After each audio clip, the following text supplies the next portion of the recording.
What's up guys? Today on Ace of Axe RC we're going to be going over my camera equipment. What's up guys? So recently I've had some questions about the camera equipment that I use to do my videos, so I'm just going to go over for you real quick. Alright, so first off we've got the Canon EOS 80D that I'm recording on right now. I'll put some pictures up here so you can see it. I used to use a Nikon D5300, but I wasn't getting the quality out of it that I wanted. So I think I've achieved it with this Canon 80D, and it's got a better autofocus function, at least in my opinion. It just works really well. So next up, the trusty GoPro. This thing is amazing. All the shots you see of me in the van or filming from the van is coming from this little GoPro Session V. And it's just really easy. I got two mounting points in the van. One, boom, right here, I can talk, blah, blah, blah. And there's a lot of blah, blah, blah, you know. And then I take it off, put it on the front, tilt it up a little bit, and then record the road as I'm driving. So it's really handy to move around and stuff like that. So gotta love these things. Time lapses, most of the time I use this for the time lapses. I'll just put it on one of my tripods and sort it. All right, so next up I got the old school HD, I think it's JVC. Yeah, JVC HD camera. 1080 I think I can get out of it, but that's about it. But it does really well, and I use it for a lot of still shots, or not still shots, but a lot of tripod things. Just leave it sit there, or if I'm filming something here, I want to show a close-up, I may use this for that. Just an old, I think it was a couple $100 back in the day. I've got a video called Sunday Bashing, and that was the first one that I ever used this, and I was blown away back then at how awesome that thing was. All right, so next up for camera stuff is the DJI Osmo. This is the reason basically I'm doing the videos. I've had some questions on what I used at my was a backyard RC track video or something recently, and I was running basically down the track beside one of the trucks, and this thing just held it, you know, like perfect. You unlock it and then you turn it on, and then you obviously got to sync it with your phone, but then it's just gimbaled and it stays still. You hit it 3 times and it comes back to you, so you can do selfie talk, blah blah blah, and then you're back on it, double click, goes back to the front and centers itself. Your cell phone goes in here, your mobile phone or whatever you want to use goes right here and extends, so you got some room there. And yeah, it's just really handy. You can walk around with it. I use this for like a lot of track walks when I'm walking around the track, or if I'm walking through like the Barry St. Edmunds or something like that, and I'm talking as I'm walking, I'll just hit this thing 3 times and then talk to it. And then I use one of my microphones, plugs in right there, boom, hangs down here, and I can talk as I'm walking. And then you can control it. You can control it as well by using the joystick here. So, but what I find with that though, if you use that, a lot of times the pictures will look really, really like quick change left, right. So I'm trying to get either smoother with that or use it less, because if you just like turn it, it will track it. So, and then like the other day when I was running beside the running RC truck, I just like was running beside it and just trying to keep it in frame, watching it on the camera. And when me and Adam did the beginner's guide running videos for the 2 buggies, we use this as well, and it's just really handy to use and move around and everything. So, and then going on that, I also have this stand. So if you watched my vlog the other day when I was sitting there drinking coffee, I know I got milk all up in the mustache, but I just put this on here, then I can sit there, then I can center it using the joystick and just talk blah blah blah while I'm watching it on the screen here, and it does a really good like selfie stick thing, so it works out really well. I did buy an extra battery for it, and I've actually got another battery coming for it. If you want to see a separate video on just this or any of this equipment, just put it in the comments below.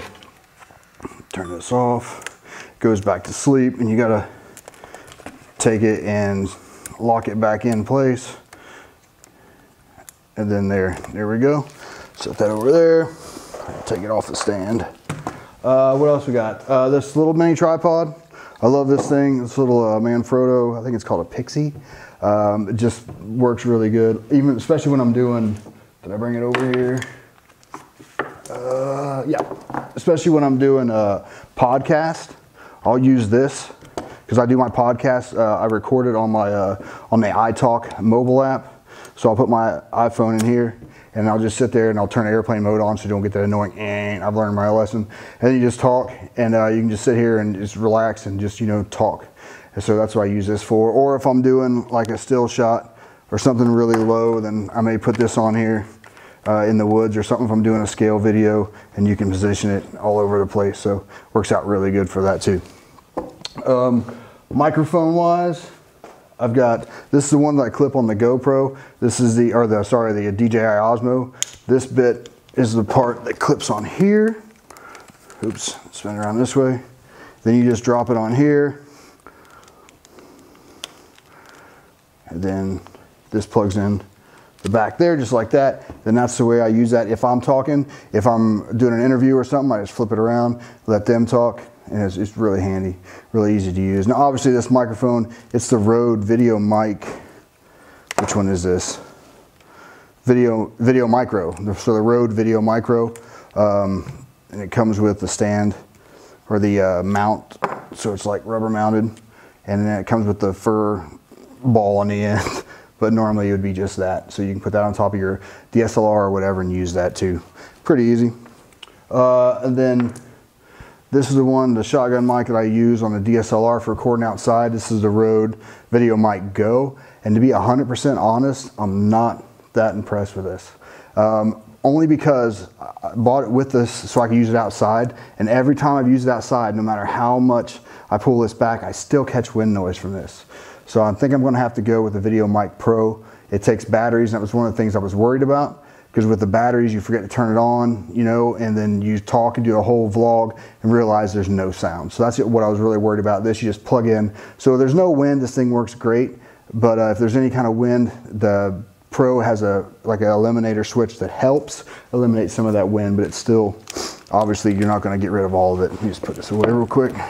And then the last mic that I use, actually not the last mic, another mic that I use is the Videomic Me, and this is the one that goes on your mobile phone. You plug it in, clip it down, and you can talk. So this is what I use for the podcast. I'll put my iPhone on there, plug this in, and just talk. If you're outside and you want to do something with the iPhone, like you know, just a quick vlog or something, you can pop this on. You've got the windsock on. This one actually works pretty good, better than the Boom one for some reason. But yeah, really handy to keep around, so that works there. For mount wise, I've got this head mount. It's the only really mount I use, so all the racing footage you see of me racing from the rostrum, or if I'm running a vehicle and testing a vehicle and you can see my hands, I'm using this, a head mount. I don't use a chest mount so much, but the head mount I use all the time, so that one's constantly in rotation. The TurnsPro, for doing time lapse with movement, I'll use this thing. It basically just turns the camera as it's doing a time lapse. So like I'll put my GoPro on here and set it for like an hour to do 15 degrees. So in an hour, it'll do 15 degrees really slow, counterclockwise or clockwise, either way. And it's just really cool. It just adds a bit more to your time lapse. So it's not just sat there staring at something. It puts some movement into it. Really cool. I did one for the Nationals where when we had people checking in, it just like kind of started back and then like panned forward to it, or the other way, whichever way it was. It was pretty cool. I like that. And I did one at the track too. It was just kind of panning as we were racing and stuff like that. And then without a doubt, the most important, other than memory cards, of course, is some kind of power charging system that you can use. So both of these have been used a little bit, so these need to be topped up. But having these power bricks, I call them, to charge up your GoPro and your cameras and stuff like that, it's just really handy, or your mobile phone. And speaking of mobile phone, that's probably my #1 camera equipment right here. Is I can use this for everything. Like right now, I'm using it for recording the myself on the camera here, so I can see what it's going to look like already. So it's awesome. And then just like I said, for doing podcasts, I use this. For quick shots or quick videos, I'll pop this up and do that.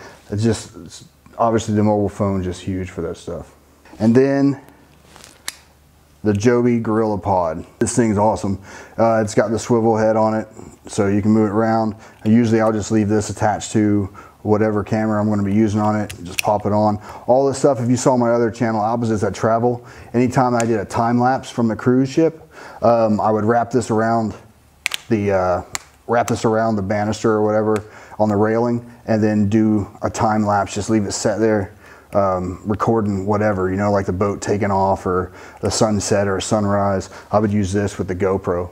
And then sometimes I put the TurnsPro on top of it as well, and then get some movement with it. So it was really cool. And this is a great bit of kit. I really need to get the big one. This is I think it's a DSLR or something, but then there's like the heavier duty black and gray one. I think it is a bit longer and just more sturdy, so I need to get that. That's the equipment that I use. And right now doing the studio thing, obviously I've got a green screen back here, then 3 studio lights, 1 boom light, and then 2 side fills. But they're all the old, like, not LED, so I need to get LED. These are just the bulbs, but the LED ones would be a lot better and a lot smaller, so I'm looking at getting those. And then the mic that I use here is an Audio Technica personal lavalier or lapel mic, and it works really well. I've tested it against one of the boom mics, and so far I like this better, but we'll see once I get that Rode Videomic Go or Videomic Pro and see how that ends up.